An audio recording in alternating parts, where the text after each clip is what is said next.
तो ये हमारी सीरीज़ का दूसरा लेक्चर है। इससे पहले हमने जो लेक्चर लिया था उसमें हमने कुछ बेसिक आउटलाइन करी थी। उसी बात को आगे बढ़ाते हुए आज का लेक्चर कंटिन्यू रहेगा और सारी चीज़ों को कवर करते हुए हम आर्थिक समृद्धि तथा आर्थिक विकास के बारे में भी जानने का प्रयास करेंगे। उसकी परिभाषाओं को जानेंगे, उनके बीच क्या अंतर है, उनकी विशेषताएं क्या हैं, इन सब चीज़ों को हम आज के लेक्चर में देखने का प्रयास करेंगे। ठीक है, तो चलिए शुरू करते हैं। पहले लेक्चर में जो हमने किया उसमें जो आउटलाइंस थी, हमने बात करी थी कि हम प्राचीन अर्थव्यवस्था से लेकर स्वतंत्रता पूर्व की अवस्था की स्थितियों को देखेंगे।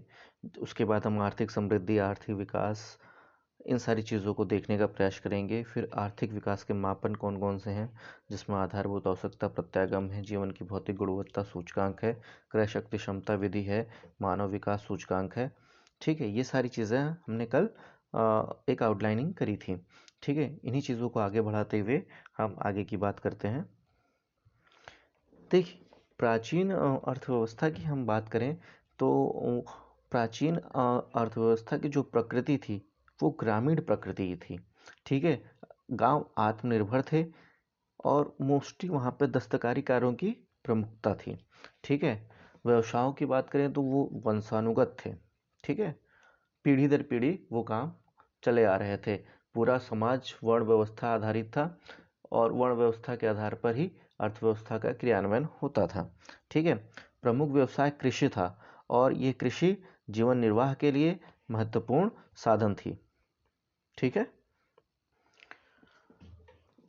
अगर हम देखें हड़प्पा सभ्यता से बात करें तो मेसोपोटामिया सभ्यता के साथ हमारा व्यापार होता था, हमारा निर्यात होता था। साथ ही साथ रोम इटली के साथ भी हमारा व्यापार था।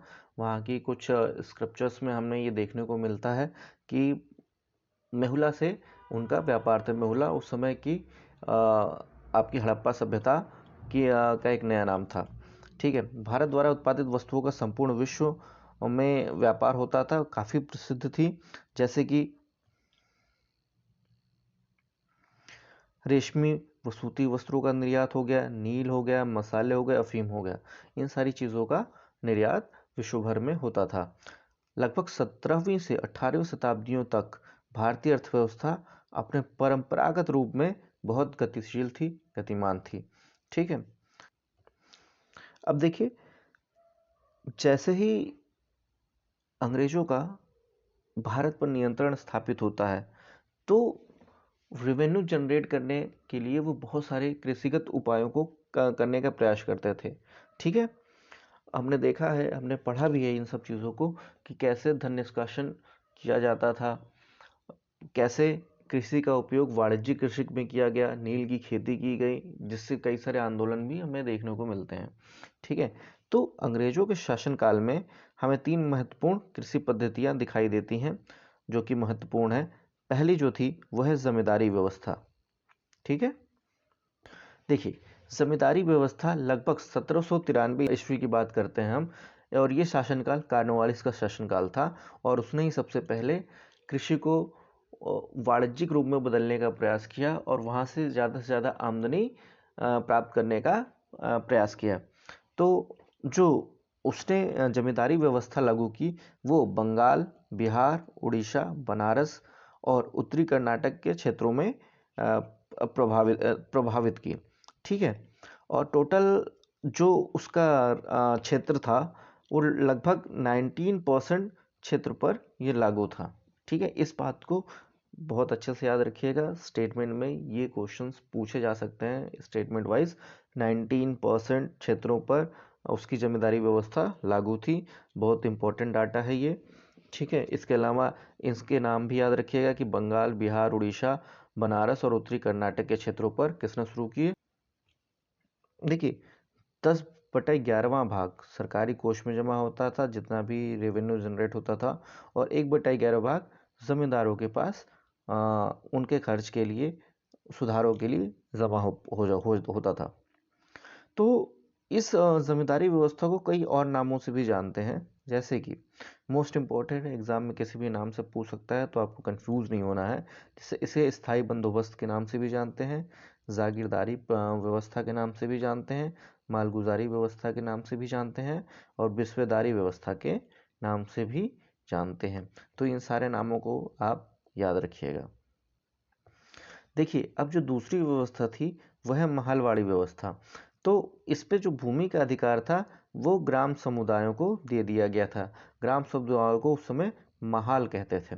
ठीक है, ये लगभग 1822 ईस्वी की बात है, जहाँ पर इसको लागू करने के लिए हार्ल्ड मैकेंजी का नाम महत्वपूर्ण है, इसको याद रखिएगा। ठीक है, हार्ल्ड मैकेंजी ने इस व्यवस्था को लागू किया और पूरे ग्राम समुदाय को एक महाल के रूप में माना और उनको भूमि का अधिकार दिया गया और यह लगभग 30% भूमि पर यह व्यवस्था लागू की गई। ठीक है, जिसमें कि उत्तर प्रदेश, मध्य प्रांत और पंजाब के क्षेत्र शामिल थे। मोस्ट इंपॉर्टेंट है, इसको याद रखिएगा, तीनों के नाम याद रखिएगा। उत्तर प्रदेश, मध्य प्रांत और पंजाब के क्षेत्रों पर यह व्यवस्था लागू की गई, जो उत्पादन का 80% रेवेन्यू के रूप में लिया जाता था।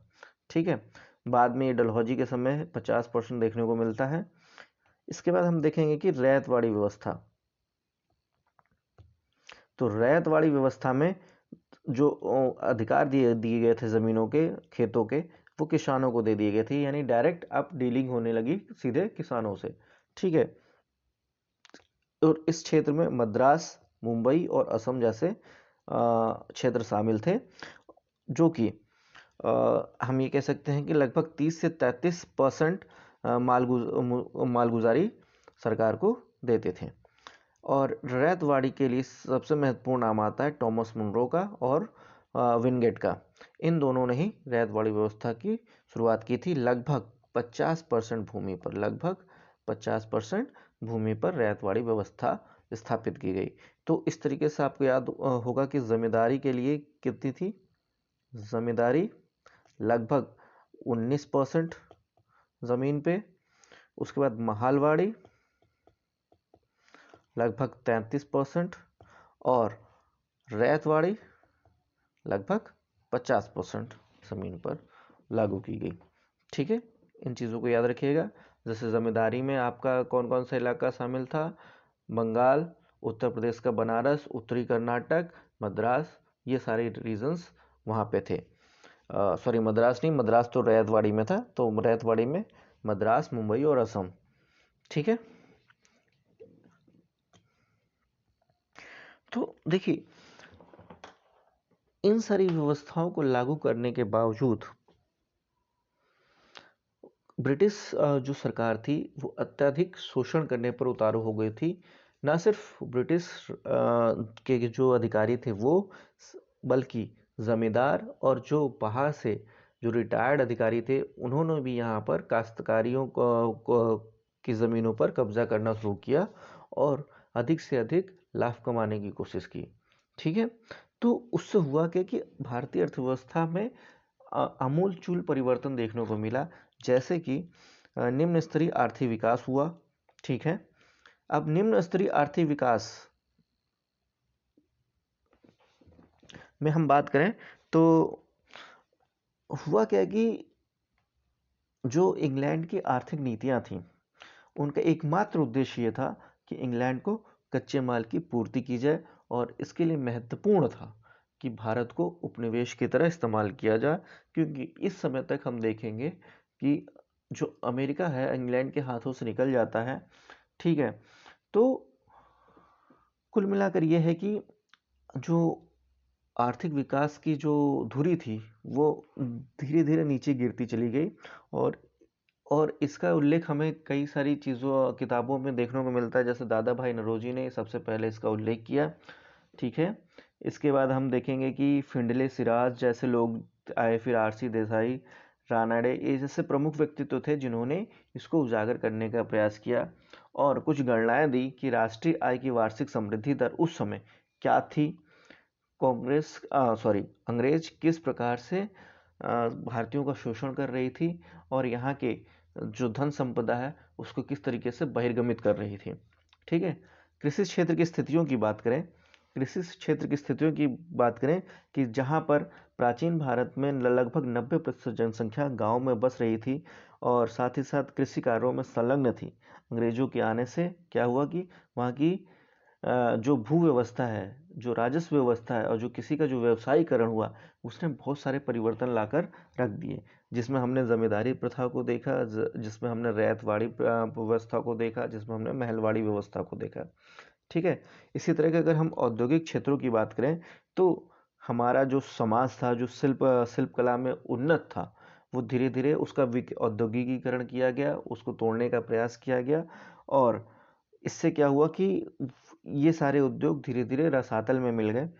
और साथ ही साथ कुछ हमें देखने को मिलते हैं कि जैसे कुछ निजी लोगों ने कुछ कंपनियां स्टार्ट करने की कोशिश की, जैसे टाटा आयरन स्टील कंपनी। इस तरह की जो कंपनियां थी वो स्टार्ट हुई, लेकिन वो इम्पैक्ट नहीं डाल पाई उतना। ठीक है। जो औद्योगिक क्षेत्र की समृद्धि दर थी उसमें बहुत ही कम थी, और लगभग हम अगर इसकी जीडीपी में बात करें तो उनका योगदान बहुत ही कम था। इसी तरह विदेशी व्यापार की बात करें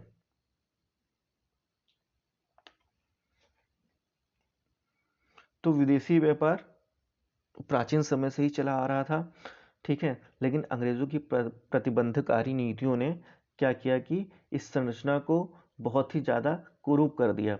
भारत से कच्चे मालों का जो निर्यात था वो इंग्लैंड में किया गया। वहाँ से जो बने हुए माल थे, जो बने हुए कपड़े थे, जो रेडीमेड कपड़े थे, उनका एक तरीके से आयातक के रूप में भारत का इस्तेमाल किया जाने लगा।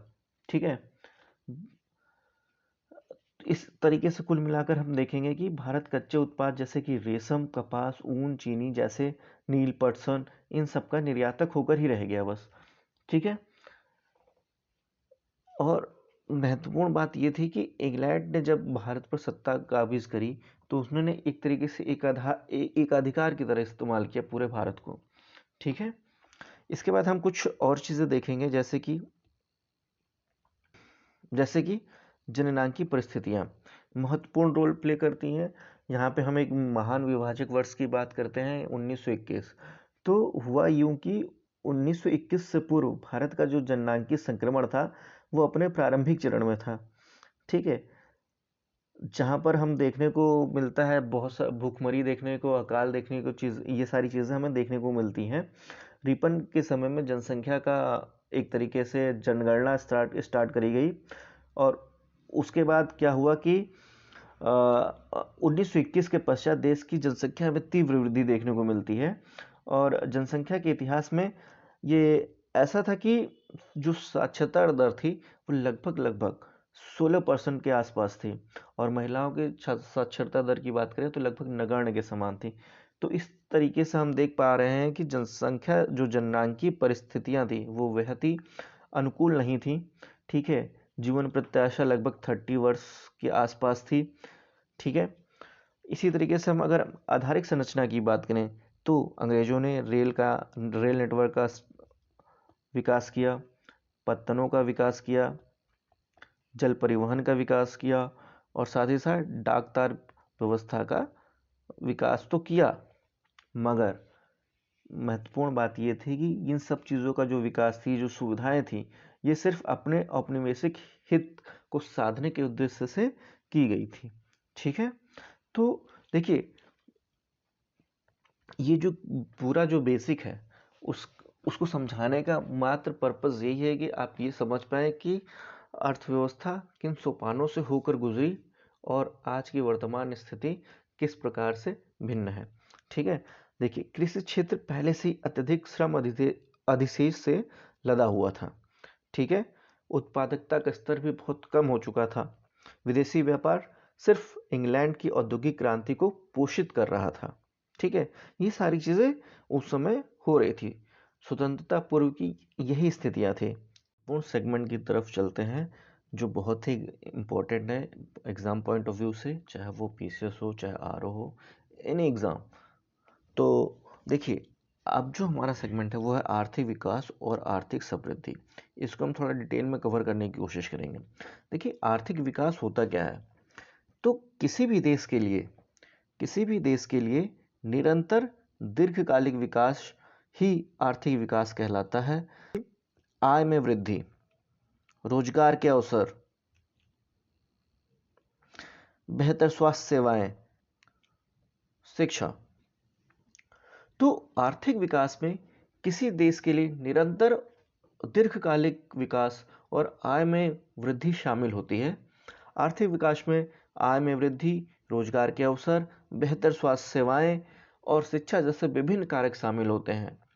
अच्छा, इन सब का उद्देश्य क्या होता है? इन सब का एकमात्र उद्देश्य होता है कि एक स्थिर और समृद्ध अर्थव्यवस्था को बनाए रखना। ठीक है, देखिए इसमें बहुत सारे महत्वपूर्ण कारक काम करते हैं, जैसा कि मैंने आपको बताया, रोजगार, बेहतर स्वास्थ्य सेवा, शिक्षा, बुनियादी ढांचे का विकास। ठीक है, तो ये होता है आर्थिक विकास। यानी कि अगर हम बात करें तो यह एक ऐसी प्रक्रिया है जिसके परिणाम स्वरूप देश के समस्त उत्पादन साधकों का कुशलतापूर्वक विदोहन होता है। ठीक है,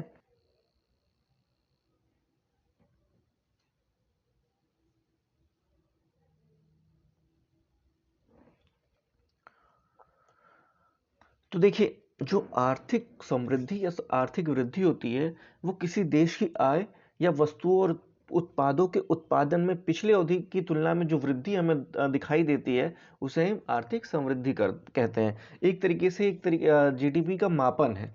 ठीक है, तो इसमें क्या होता है कि निश्चित अवधि में उत्पादित अंतिम वस्तुओं एवं सेवाओं के कुल मूल्य को कंसीडर किया जाता है। मुख्यतः आर्थिक समृद्धि की गणना जो होती है मुद्रास्फीति के प्रभावों को कम करने के लिए इस्तेमाल में लाई जाती हैं। और जैसा कि मैंने आपको बताया कि मुख्यतः ये जीडीपी में प्रतिशत वृद्धि के रूप में व्यक्त की जाती है।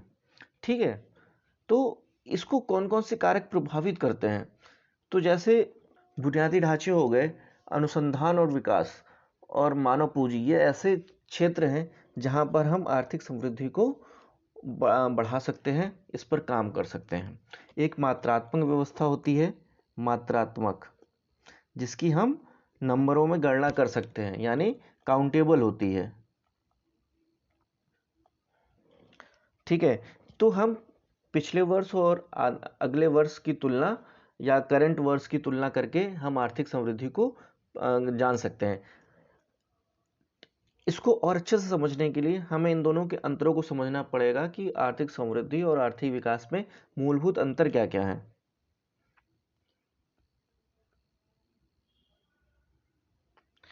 तो देखिए, आर्थिक वृद्धि और आर्थिक विकास में जो मूलभूत अंतर यह है कि यह आर्थिक वृद्धि किसी अर्थव्यवस्था में किसी निश्चित समय अवधि में अंतिम वस्तुओं सेवाओं का मूल्य होता है। ठीक है, जीडीपी की रूप में इसकी गणना कर सकते हैं। वहीं आर्थिक विकास की बात करें तो अर्थव्यवस्था के सामाजिक और आर्थिक मापदंडों का विकास है जो लोगों के जीवन स्तर को बढ़ाता है। तो जीवन स्तर की माप को हम आर्थिक विकास कहते हैं, जबकि जो जीडीपी की गणना है उसके आधार पर हम आर्थिक वृद्धि को निकाल सकते हैं।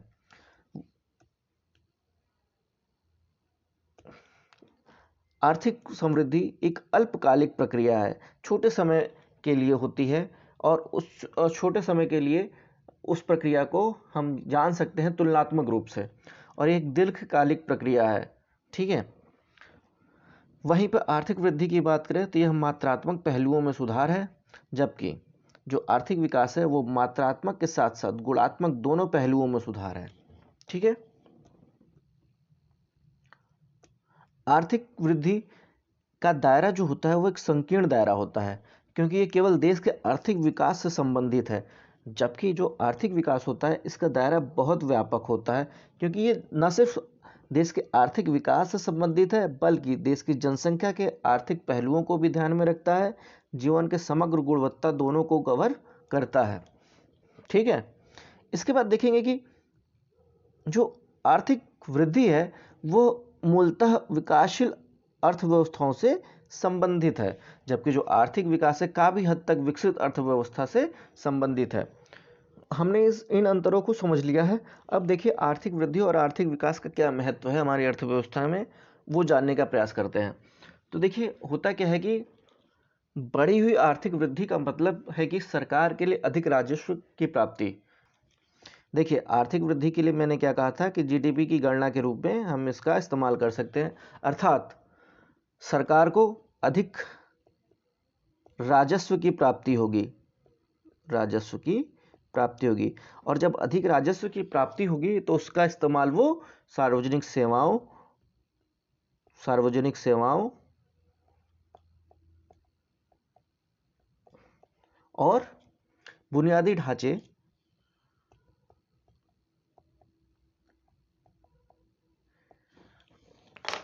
तो देखिए, आर्थिक वृद्धि क्या होती है कि इससे क्या होगा कि सरकार को आर्थिक राजस्व की प्राप्ति होगी, अधिक से अधिक राजस्व की प्राप्ति होगी, जिसका उपयोग वो सार्वजनिक सेवाओं में कर सकती है, बुनियादी ढांचे के विकास में कर सकती है और नवाचार और प्रगति को बढ़ावा मिलता है।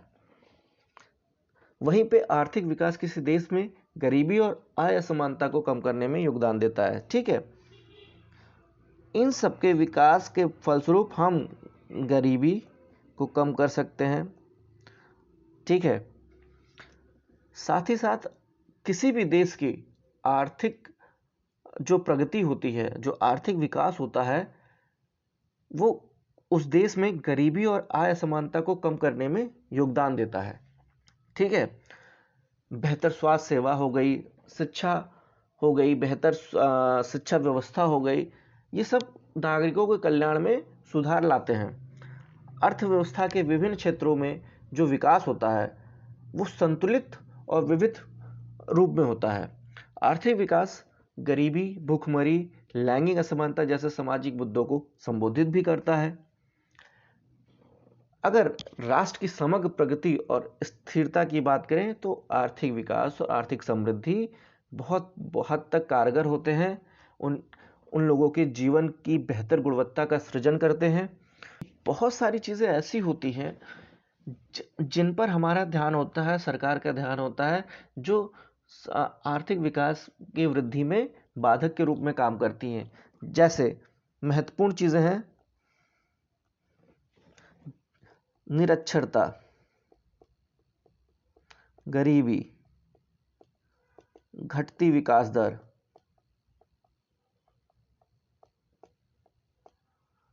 ये ऐसी चीज़ें हैं जो भारत की वृद्धि, विकास और रोजगार में हमें बाधक के रूप में दिखाई देती हैं। और महत्वपूर्ण लाइन में ये बोल रहा हूँ, इसको जरूर ध्यान में रखिएगा कि आर्थिक विकास एक व्यापक शब्द है जो अपने भीतर आर्थिक वृद्धि को समाहित करता है। यानी आर्थिक वृद्धि जो है आपकी वो क्या होती है, आपकी मात्रात्मक होती है, यानी गणनात्मक होती है, उसकी गणना की जा सकती है। और जब आर्थिक वृद्धि होगी तो आर्थिक विकास भी होगा, यानी आर्थिक विकास आर्थिक वृद्धि को समाहित किए रहता है। ठीक है, अगर अर्थव्यवस्था की सही तस्वीर हमें ज्ञात करनी है तो आर्थिक वृद्धि और आर्थिक विकास दोनों की मदद लेनी पड़ेगी। ठीक है, तो अर्थव्यवस्था का विकास केवल अर्थव्यवस्था की वृद्धि से ही संभव हो सकता है। तो ये हमारा पूरा आज का लेक्चर था, जहाँ पर हमने बहुत सारी चीज़ें डिस्कस की, जैसे कि बेसिक इंट्रोडक्शन देखा हमने, फिर प्राचीन अर्थव्यवस्था के बारे में जानकारी ली,